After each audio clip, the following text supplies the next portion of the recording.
गुरु रू प्यारी साध संगत जी, वाहिगुरु जी का खालसा, वाहिगुरु जी की फतेह। भाई साहब भाई वीर सिंह जी ਦੀ ਇੱਕ ਅਮੋਲਕ ਰਚਨਾ ਆਪ ਜੀ ਨੂੰ ਸਰਵਣ ਕਰਾ ਰਹੇ ਸੀ, ਜਿਸ ਦਾ ਸਿਰਲੇਖ ਸੀ ਆਦ ਗ੍ਰੰਥ ਰਚਨਾ। ਆਓ ਉਸ ਦਾ ਅਗਲਾ ਭਾਗ ਸਰਵਣ ਕਰਨ ਦੀ ਕੋਸ਼ਿਸ਼ ਕਰੀਏ ਜੀ। ਸੱਸਾ ਪਾਵਨ ਬੀੜ ਸੰਬੰਧੀ ਹੋਰ ਗੱਲਾਂ। ਪਹਿਲਾ 52 ਅੱਖਰੀ। ਸ੍ਰੀ ਗੁਰੂ ਜੀ ਦਾ ਸਮਾਂ ਹੁਣ ਬਹੁਤਾ ਜਾਂ ਲਗਭਗ ਸਾਰਾ ਰਾਮਸਰ ਇਸੇ ਸ਼ੁਭ ਕਾਰਜ ਤੇ ਖਰਚ ਹੁੰਦਾ ਸੀ। ਕਦੇ ਕਦੇ ਆਪ ਜੀ ਸੰਗਤਾਂ ਨੂੰ ਦਰਸ਼ਨ ਦੇਣ ਸ੍ਰੀ ਹਰਮੰਦਰ ਸਾਹਿਬ ਆਇਆ ਕਰਦੇ ਸੀ। ਇੱਕ ਦਿਨ ਦੁਪਹਿਰਾਂ ਵੇਲੇ ਆ ਗਏ। ਆਈਆਂ ਸੰਗਤਾਂ ਨੂੰ ਦਰਸ਼ਨ ਤੇ ਉਪਦੇਸ਼ ਦੇ ਕੇ ਮੁੜ ਆਏ। ਆਪ ਕਿਸੇ ਐਸੇ ਰੰਗ ਵਿੱਚ ਆਏ ਕਿ ਆ ਕੇ ਸੋਹਣੇ ਆਸਣ ਤੇ ਬਿਰਾਜ ਗਏ ਤੇ ਭਾਈ ਗੁਰਦਾਸ ਜੀ ਇਸ਼ਾਰਾ ਸਮਝ ਕੇ ਕਲਮ ਦੁਆਤ ਕਾਗਜ਼ ਲੈ ਕੇ ਬੈਠ ਗਏ।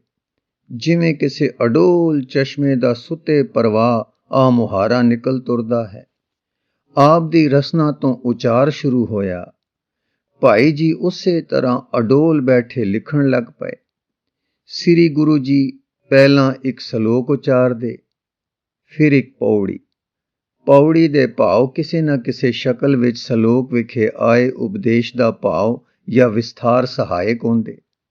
ਇਸ ਵਿੱਚ ਅੱਖਰ ਕਰਮ ਲੀਤਾ ਗਿਆ ਸੀ। ਇੱਕ ਇੱਕ ਅੱਖਰ ਲੈ ਕੇ ਪੌੜੀ ਆਰੰਭ ਹੁੰਦੀ ਹੈ। ਸਮਾਪਤੀ ਪਰ ਇਸ ਬਾਣੀ ਦਾ ਨਾਮ ਹੀ 52 ਅੱਖਰੀ ਰੱਖਿਆ। 52 ਅੱਖਰੀ ਤੋਂ ਭਾਵ ਹੈ ਵਰਣਮਾਲਾ ਦੇ ਅੱਖਰ, ਕਰਮ ਵਾਲੀ ਬਾਣੀ। 52 ਅੱਖਰ ਦਾ ਅੱਖਰੀ ਅਰਥ ਹੈ 52 ਅੱਖਰ, ਜੋ ਸੰਸਕ੍ਰਿਤ ਵਾਲੇ ਆਪਣੀ ਵਰਣਮਾਲਾ ਦੇ ਲਿਖਦੇ ਹਨ।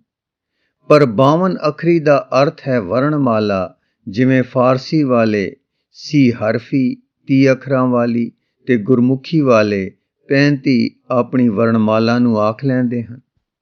ਇਸ ਬਾਣੀ ਵਿੱਚ ਕਰਮ ਅੱਖਰਾਂ ਦਾ ਸੰਸਕ੍ਰਿਤ ਵਾਲਾ ਨਹੀਂ, ਪਰ ਪਾਂਦੇ ਜਿਵੇਂ ਇੱਕ ਇੱਕ ਅੱਖਰ ਲੈ ਕੇ ਨਾਲ ਤੁਕਬੰਦੀਆਂ ਜੋੜ ਕੇ ਸ਼ਾਗਿਰਦਾਂ ਤੋਂ ਉਚਰਵਾਉਂਦੇ ਸਨ, ਉਸੇ ਤਰ੍ਹਾਂ ਦੇ ਉਚਾਰੇ ਜਾਂਦੇ ਅੱਖਰਾਂ ਨੂੰ ਹੀ ਲੈ ਕੇ ਪਰਮਾਰਥਕ ਉਪਦੇਸ਼ ਰੂਪ ਇਹ ਬਾਣੀ ਰਚੀ ਗਈ ਸਹੀ ਹੁੰਦੀ ਹੈ।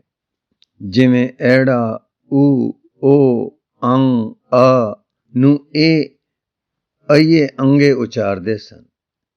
ਪਾਂਦੇ ਪਹਿਲੇ ਮੰਗਲ ਰੂਪ ਕਰਕੇ ਪੱਟੀ ਤੇ ਓਨਮ ਸਿਦੰਗ ਜਾਂ ਓਹੰਗ ਸਿੰਦੰਗਾਏ ਲਿਖਦੇ ਸਨ। ਤਿਵੇਂ ਇੱਥੇ ਆ, ਸਾ, ਧਾ, ঙਾ ਜਾਂ ਅੱਖਰ ਪਹਿਲੋਂ ਲਏ ਹਨ। ਅਗਲਾ ਅੱਖਰ ਕਰਮ ਵੀ ਪ੍ਰਚਲਿਤ ਤਰੀਕਾ ਪਾਂਦਿਆਂ ਦੇ ਉਚਾਰਨ ਵਾਂਗੂ ਹੀ ਹੈ। ਇਸੇ ਪ੍ਰਕਾਰ ਦੇ ਕਿਸੇ ਕਰਮ ਵਿੱਚ ਸ੍ਰੀ ਕਬੀਰ ਜੀ ਨੇ 52 ਅੱਖਰੀ ਲਿਖੀ ਹੈ, ਜੋ ਵੀ ਪਾਵਨ ਬੀੜ ਵਿੱਚ ਗੌੜੀ ਰਾਗ ਵਿੱਚ ਹੀ ਪੰਨਾ 340 ਤੇ ਆਈ ਹੈ। ਦੂਸਰਾ ਸੁਖਮਨੀ ਸਾਹਿਬ। ਰਾਮਸਰ ਸਰੋਵਰ ਦੇ ਪੂਰਬਲੇ ਪਾਸੇ ਇੱਕ ਬੇਰੀ ਦਾ ਪੁਰਾਤਨ ਬ੍ਰਿਛ ਹੁਣ ਤੱਕ ਖੜਾ ਹੈ। ਇਸ ਦੇ ਹੇਠ ਉਹ ਥਾਂ ਹੁਣ ਤੱਕ ਦੱਸੀ ਜਾਂਦੀ ਹੈ ਤੇ ਲਿਖੀ ਹੈ ਕਿ ਇੱਥੇ ਬੈਠ ਕੇ ਆਪ ਜੀ ਨੇ ਸੁਖਮਨੀ ਨਾਮੇ ਬਾਣੀ ਉਚਾਰੀ, ਜੋ ਤਿਆਰ ਹੋ ਰਹੀ ਪਾਵਨ ਬੀੜ ਵਿੱਚ ਗੌੜੀ ਰਾਗ ਵਿੱਚ ਰੱਖੀ ਗਈ। ਇਸ ਬਾਣੀ ਵਿੱਚ 24 ਸ਼ਲੋਕ ਤੇ 24 ਅਸ਼ਟਪਦੀਆਂ ਹਨ। ਹਰ ਅਸ਼ਟਪਦੀ ਵਿੱਚ 8 ਪੱਦੇ ਹਨ ਤੇ ਹਰ ਪੱਦੇ ਵਿੱਚ 10 ਤੁਕਾਂ। ਸ਼ਲੋਕ ਵਿੱਚ ਸਮੁੱਚੇ ਤੌਰ ਤੇ ਅਸ਼ਟਪਦੀ ਦਾ ਭਾਵ ਆ ਜਾਂਦਾ ਹੈ। ਇਸ ਬਾਣੀ ਵਿੱਚ ਨਾਮ ਦੀ ਮਹਿਮਾ, ਮਹਾਤਮ ਤੇ ਵਿਦਿਆ ਦਰਸਾਈ ਹੈ ਤੇ ਭਗਤੀ ਅਰ ਯਥਾਰਥ ਗਿਆਨ ਨਿਰੂਪਣ ਕੀਤੇ ਹਨ। ਅਖੀਰਲੀ ਅਸ਼ਟਪਦੀ ਵਿੱਚ ਨਾਮ ਦੇ ਮਹਾਤਮ ਨਾਲ ਸੁਖਮਨੀ ਦਾ ਸਾਰਾ ਮਹਾਤਮ ਲਿਖਿਆ ਹੈ। ਸੁਖਮਨੀ ਦੇ ਅਰਥ ਹਨ ਸੁਖ, ਮਨ, ਈ, ਯਾਨੀ ਮਨ ਨੂੰ ਸੁਖ ਦੇਣ ਹਾਰ।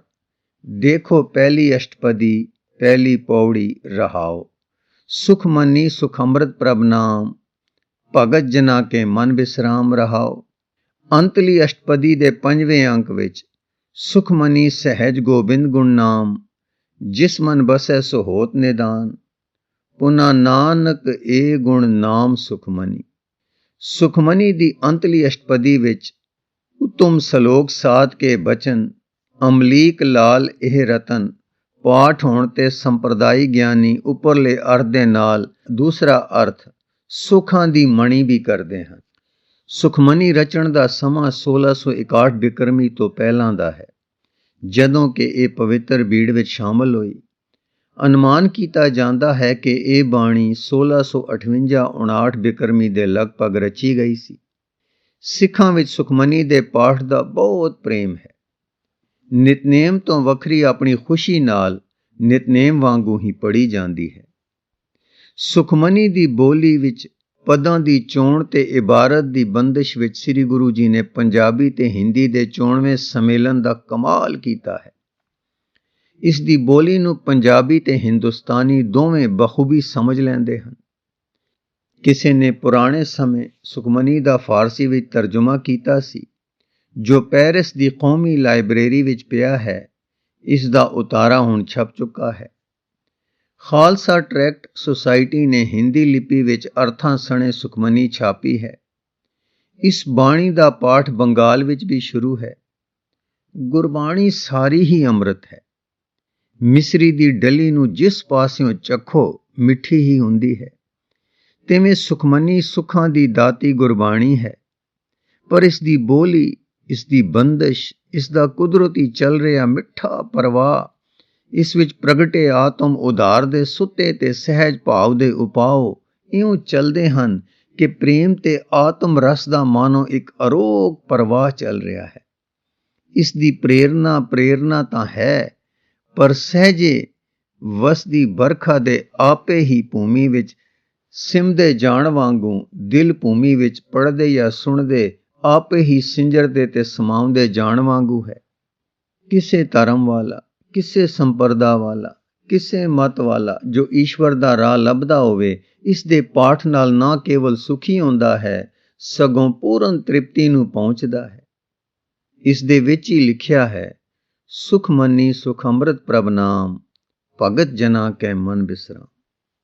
ਤੀਸਰਾ ਹੈ ਟਿੱਕੇ ਦੀ ਵਾਰ। ਇੱਕ ਹੋਰ ਸੁੰਦਰਤਾ ਦੇਖੋ, ਆਪਣੇ ਦਰਦ ਦੇ ਢਾਡੀਆਂ ਸੱਤਾ ਬਲਵੰਡ ਦੀ ਬਾਣੀ ਵੀ ਪਾਵਨ ਬੀੜ ਵਿੱਚ ਚਾੜੀ ਹੈ, ਜਿਸ ਨੂੰ ਆਮ ਬੋਲੀ ਵਿੱਚ ਟਿੱਕੇ ਦੀ ਵਾਰ ਕਿਹਾ ਜਾਂਦਾ ਹੈ। ਇਸ ਵਿੱਚ 5 ਸਤਿਗੁਰਾਂ ਦੀ ਬਾਬਤ ਅੱਖੀਂ ਡਿੱਠੇ ਕਈ ਹਾਲ, ਹਡਵਰਤੀਆਂ, ਮਿਹਰਬਾਨੀਆਂ, ਜਗਤ ਤੇ ਹੁੰਦੇ ਉਪਕਾਰ ਦੇਖੇ ਤੇ ਵਰਣਨ ਕੀਤੇ ਹਨ। 5 ਪੌੜੀਆਂ ਵਿੱਚ ਤਾਂ ਪਹਿਲੀ ਪਾਤਸ਼ਾਹੀ ਤੋਂ ਗੁਰੂ ਅੰਗਦ ਦੇਵ ਜੀ ਨੂੰ ਮਿਲੀ ਗੱਦੀ ਤੇ ਫਿਰ ਗੁਰੂ ਅੰਗਦ ਦੇਵ ਜੀ ਦਾ ਸੁੰਦਰ ਜ਼ਿਕਰ ਹੈ। ਅੱਗੇ ਫਿਰ ਇੱਕ ਪੌੜੀ ਤੀਜੇ, ਚੌਥੇ ਤੇ 5ਵੇਂ ਸਤਿਗੁਰਾਂ ਦੀ ਗੱਦੀ ਨਸ਼ੀਨੀ ਵੇਲੇ ਉਚਾਰੀ ਗਈ ਸਹੀ ਹੁੰਦੀ ਹੈ। ਇਹ ਵਾਰ ਜਿਸ ਹੋਣੀ ਤੇ ਰਚੀ ਗਈ, ਗੁਰਪ੍ਰਤਾਪ ਸੂਰਜ ਗ੍ਰੰਥ ਮੁਜਬ 5ਵੇਂ ਸਤਿਗੁਰਾਂ ਦੇ ਸਮੇਂ ਹੋਈ, ਪਰ ਮਗਰੋਂ ਮਹਿਮਾ ਪ੍ਰਕਾਸ਼ ਆਦਿ ਪੁਰਾਤਨ ਗ੍ਰੰਥਾਂ ਦੇ ਮਿਲ ਜਾਣ ਤੇ ਇਹ ਵਾਕਿਆ ਦੂਸਰੇ ਪਾਤਸ਼ਾਹ ਦੇ ਸਮੇਂ ਵਰਤਿਆ ਵਧੇਕ ਸਹੀ ਜਾਪਿਆ।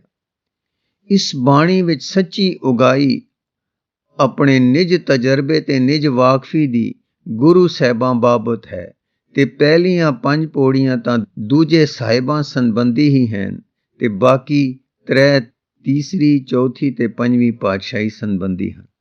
ਚੌਥਾ, ਸਵਈਏ ਭੱਟਾਂ ਦੇ। ਪਾਵਨ ਬੀੜ ਦੇ ਅੰਤ ਤੋਂ ਕੁਝ ਪਹਿਲੇ ਭੱਟਾਂ ਦੇ ਸਵਈਏ ਦਰਜ ਹਨ।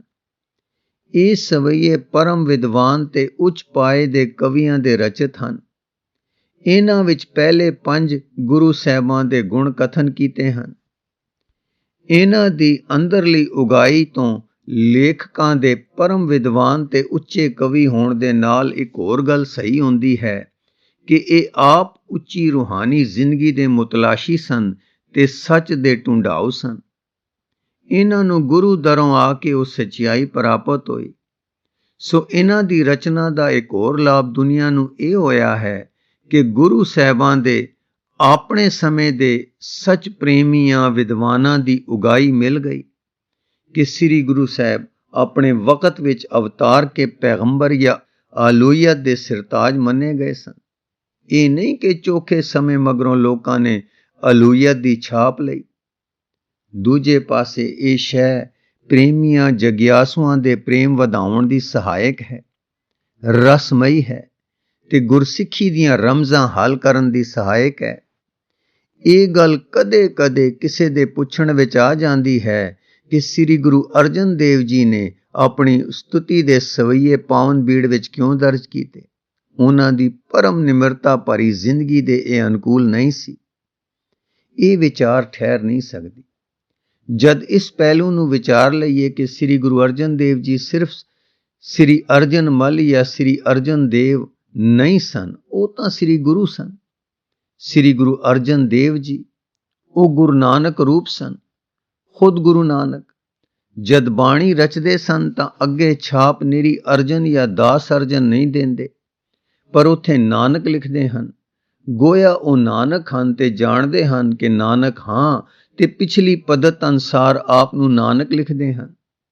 ਜਿਸ ਤਰ੍ਹਾਂ ਉਹਨਾਂ ਦਾ ਫਰਜ਼ ਹੈ ਗੁਰੂ ਨਾਨਕ ਹੋਣ ਕਰਕੇ ਆਪਣੀ ਬਾਣੀ ਵਿੱਚ ਨਾਨਕ ਛਾਪ ਲਿਖਣ, ਇਸੇ ਤਰ੍ਹਾਂ ਉਹਨਾਂ ਨੂੰ ਇਹੋ ਬਣਦਾ ਹੈ ਕਿ ਪੰਜਵੇਂ ਨਾਨਕ ਦੀ ਸ਼ਾਨ ਵਿੱਚ ਉਚਾਰੇ ਗਏ ਸਵਈਏ ਵੀ ਦਰਜ ਕਰਨ। ਜੇ ਉਹ ਦਰਜ ਨਾ ਕਰਦੇ ਤਾਂ ਇਹ ਇੱਕ ਨਿਮਰਤਾ ਦੀ ਪ੍ਰਤੀਕ ਤਾਂ ਜ਼ਰੂਰ ਹੁੰਦੀ, ਪਰ ਸੱਚ ਨੂੰ ਛਿਪਾਉਣ ਵਾਲੀ। ਸ੍ਰੀ ਗੁਰੂ ਗ੍ਰੰਥ ਸਾਹਿਬ ਜੀ ਦੀ ਪਾਵਨ ਬੀੜ ਵਿੱਚ ਜਿਨ੍ਹਾਂ ਸੱਚ ਦੇ ਮੁਤਲਾਸ਼ੀ ਮਹਾਨ ਵਿਦਵਾਨ ਭੱਟਾਂ ਦੀ ਬਾਣੀ ਸ਼ਾਮਲ ਹੈ, ਉਹ ਆਮ ਤੌਰ ਤੇ 17 ਗਿਣੇ ਗਏ ਹਨ। ਪਹਿਲੀ, ਦੂਸਰੀ, ਤੀਸਰੀ, ਚੌਥੀ ਤੇ ਪੰਜਵੀਂ ਪਾਤਸ਼ਾਹੀ ਦੇ ਸਵਈਆਂ ਦੇ ਮੁੱਢ ਵਿੱਚ ਹਰ ਗੁਰੂ ਸਾਹਿਬ ਦੇ ਮੁਤਲਕ ਕਲ ਭੱਟ ਦੇ 10 ਜਾਂ 9 ਸਵਈਏ ਆਉਂਦੇ ਹਨ। ਪਹਿਲੇ 2 ਪਾਤਸ਼ਾਹੀਆਂ ਦੇ ਤਾਂ 10-10 ਸਵਈਏ ਇਸੇ ਕਲ ਕਵੀ ਦੇ ਹਨ।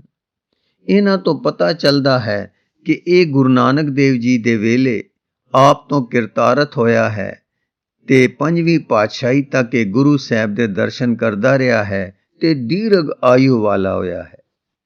ਯਥਾ ਪਾਤਾਲਪੁਰੀ ਜੈਕਾਰ ਤੁਨ ਕਬ ਜਨ ਕਲ ਵਖਾਣਿਓ, ਹਰ ਨਾਮ ਰਸਕ ਨਾਨਕ ਗੁਰ ਰਾਜ ਜੋਗ ਤੈ ਮਾਣਿਓ। ਸਤਗੁਰ ਧੰਨ ਨਾਨਕ ਮਸਤਕ ਤੁਮ ਧਰਿਓ ਜਿਨ ਹੱਥੋ, ਕਹੋ ਕੀਰਤ ਕਲ ਸਹਾਰ ਸਪਤ ਦੀਪ ਮਜਾਰ ਲਹਿਣਾ, ਜਗਤ ਤਰ ਗੁਰ ਪਰਸ ਮੁਰਾਰ। ਭਲੋ ਪ੍ਰਸਿੱਧ ਤੇਜੋ ਤਨੋ ਕਲ ਜੋੜ ਕਰ ਤੇ ਆਇਓ, ਸੋਈ ਨਾਮ ਭਗਤ ਪਵਜਲ ਹਰਨ ਗੁਰ ਅਮਰਦਾਸ ਹੈ ਹਰਨ ਗੁਰ ਅਮਰਦਾਸ ਤੈ ਪਾਇਓ। ਨਾਨਕ ਪ੍ਰਸਾਦ ਅੰਗਦ ਸੁਮਤ ਗੁਰ ਅਮਰ ਅਮਰ ਵਰਤਾਇਓ, ਗੁਰ ਰਾਮਦਾਸ ਕਲ ਉਚਰੈ ਤੈ ਅਟਲ ਅਮਰ ਪਦ ਪਾਇਓ। ਭੈ ਪੰਜਨ ਪਰ ਪੀਰ ਨਿਵਾਰਨ, ਕਲ ਸਹਾਰ ਤੋਏ ਜਸ ਭਗਤਾ, ਕੁਲ ਸੋਢੀ ਗੁਰ ਰਾਮਦਾਸ ਤਨ ਧਰਮ ਤੁਜਾ ਅਰਜੁਨ ਹਰ ਭਗਤਾ। ਇਸੇ ਤਰ੍ਹਾਂ ਸਾਰੇ ਭੱਟਾਂ ਦੇ ਸਵਈਏ ਵਿੱਚੋਂ ਗੁਰੂ ਸਾਹਿਬਾਂ ਬਾਰੇ ਉਹਨਾਂ ਦੇ ਅਨੇਕ ਗੁਣਾਂ, ਦਾਤਾਂ ਤੇ ਆਤਮ ਸੁਖ ਪ੍ਰਦਾਨ ਕਰਨ ਦੀਆਂ ਉਗਾਈਆਂ ਉਹਨਾਂ ਵਿਦਵਾਨਾਂ ਦੀ ਜ਼ਬਾਨੀ ਮਿਲਦੀਆਂ ਹਨ, ਜਿਨ੍ਹਾਂ ਨੇ ਆਪ ਹਜ਼ੂਰੀ ਵਿੱਚ ਹਾਜ਼ਰ ਹੋ ਕੇ ਆਤਮ ਰਸ ਮਾਣੇ ਤੇ ਜਨਮ ਸਫਲ ਕੀਤੇ। ਗੁਰੂ ਰੂਪ ਪਿਆਰੀ ਸਾਧ ਸੰਗਤ ਜੀ, ਇਸ ਲਿਖਤ ਦਾ ਅਗਲਾ ਹਿੱਸਾ ਆਪ ਜੀ ਨੂੰ ਅੱਗੇ ਪੜ੍ਹ ਕੇ ਸਰਵਣ ਕਰਾਉਣ ਦੀ ਕੋਸ਼ਿਸ਼ ਕਰਾਂਗੇ ਜੀ। ਵਾਹਿਗੁਰੂ ਜੀ ਕਾ ਖਾਲਸਾ, ਵਾਹਿਗੁਰੂ ਜੀ ਕੀ ਫਤਿਹ।